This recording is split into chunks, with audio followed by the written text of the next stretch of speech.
Hi, it's Ariana. Welcome back to Lucky My Kai. Today I want to talk about one of my favorite dishes to make in the summer, when the farmers markets are overflowing and I genuinely can't help myself. The dish is ratatouille or ratatouille.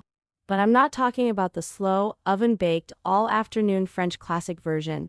This is my quick, pan-fried take on it, for nights when you want that same bright flavor from the French Provence region, without giving up your whole evening to it.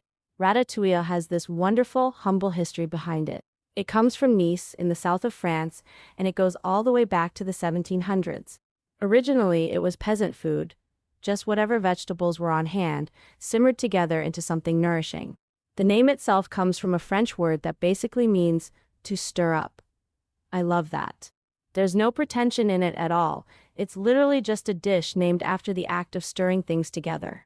And somehow, over a few centuries, this humble stirred-up vegetable dish became one of the most iconic things French cuisine has to offer.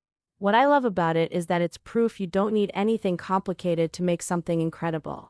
Zucchini, eggplant, peppers, onion, tomatoes, a little garlic, a handful of herbs. That's genuinely it.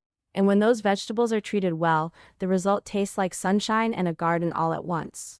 Now, the traditional method has you baking everything low and slow in the oven, and there's absolutely a place for that.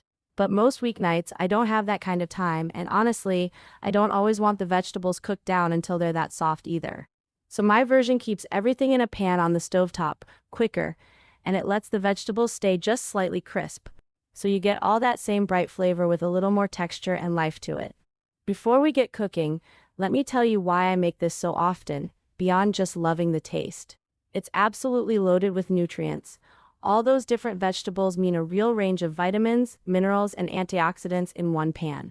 It's naturally low in calories and fat, so it's an easy dish to feel good about eating a big bowl of. It's high in fiber, which keeps you satisfied longer. It's heart-healthy thanks to the olive oil and all those fresh vegetables. And it just happens to check a lot of boxes at once.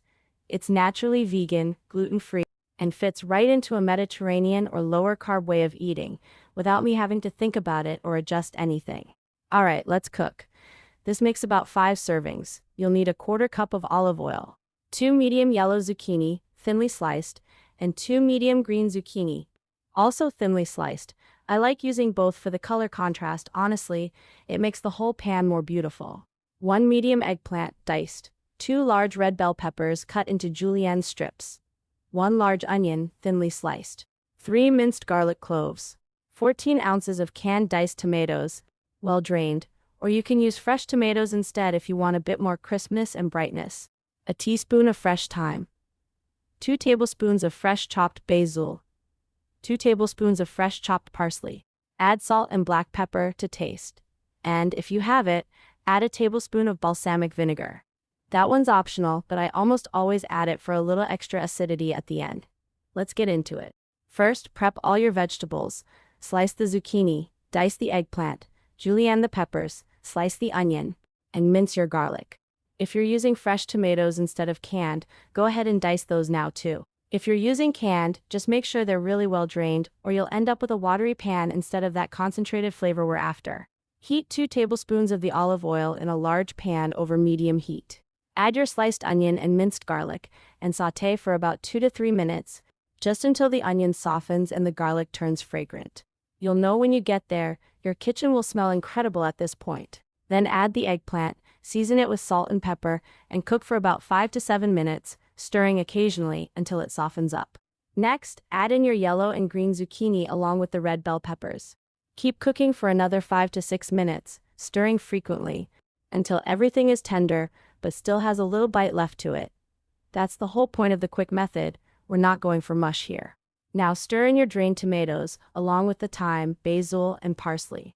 If you're using the balsamic vinegar, drizzle it in now for that little hit of acidity. Let everything cook together for another 3 to 4 minutes until it's all well combined and heated through. Give it a taste and adjust the salt and pepper if it needs it. Once the vegetables are tender but still vibrant and colorful, pull the pan off the heat. You can serve this right away as a side dish, or spoon it over grains like couscous or quinoa for something more substantial. It's also lovely alongside grilled meat or fish if you want a complete meal. And here's something I really appreciate about this dish. It's genuinely great hot, warm, or even at room temperature. So if life gets in the way and it sits for a bit before you eat it, it's still going to taste wonderful. Let me give you a few of my favorite ways to round this out into a full meal. For grains and bread, a crusty French baguette is perfect for soaking up all those good juices at the bottom of the pan. Quinoa or couscous add a light and fluffy texture that plays really well with the vegetables. And, if you want something heartier, serve it over brown rice or wild rice for a more filling plate. For protein, grilled chicken or a flaky white fish like cod or sea bass work beautifully alongside ratatouille's fresh, veggie-forward flavor. If you want something richer, roasted lamb or a grilled steak with garlic and rosemary pairs wonderfully too. And if you're keeping things simple and vegetarian, just top a bowl of it with a poached or fried egg. That's one of my go-to lazy dinners. For cheese, crumbled goat cheese over a warm bowl adds this creamy, tangy contrast that I really love. Or a sprinkle of grated Parmesan or Pecorino gives it a salty, umami finish instead. And if you're pouring wine, a medium-bodied red like a Côtes du Rhône or a Pinot Noir complements the earthy, herbal notes in the vegetables really nicely. If you'd rather go white, a crisp Sauvignon Blanc or a dry rosé balances out the acidity from the tomatoes beautifully. For a salad on the side, a simple mixed green salad with a light vinaigrette gives a nice refreshing contrast to the warm dish. Or lean into the Mediterranean theme even further with a caprese salad, fresh tomatoes, mozzarella, and basil. As for nutrition, each serving comes in at just about 150 calories, with 8 grams of fiber and only about 4 grams of fat. It's genuinely one of those rare dishes that's both indulgent tasting and light at the same time. You can go back for seconds without much guilt at all. This is one of those recipes I keep coming back to, especially in the summer months when the vegetables practically cook themselves. They're so fresh and flavorful to begin with. It's humble, it's fast, and it still carries all that history and warmth from its Provençal roots. I hope it finds a regular spot in your kitchen too. Thanks so much for cooking along with me. Please don't forget to like and subscribe, and I'll see you next time on Laki Maikai.